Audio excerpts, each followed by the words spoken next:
দেশি কুলের চাটনি বানাবো। তার জন্য নিয়ে নিয়েছি কুলটাকে সিদ্ধ দিয়ে দিলাম, পরিমাণ মতো হলুদ, স্বাদ মতো নুন, পরিমাণ মতো চিনি দিয়ে দিলাম। সর্ষের তেল দিয়েই করব আমি। সর্ষ ফোড়ন দিলাম, মৌরি ফোড়ন, শুকনো লঙ্কা 2-3টে মতো নাড়াচাড়া করে নিয়ে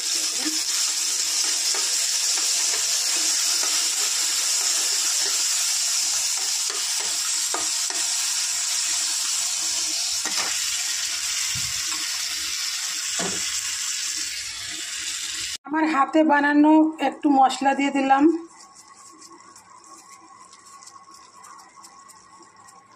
পরিবেশনের জন্য একদম রেডি। আপনি এটা রুটি, পরোটা, চাটনি হিসাবে সব রকম করেই খেতে পারেন।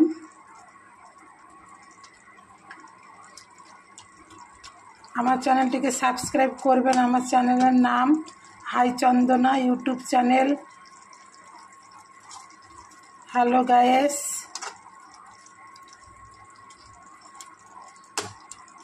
সবাই ভালো থাকবেন। ধন্যবাদ।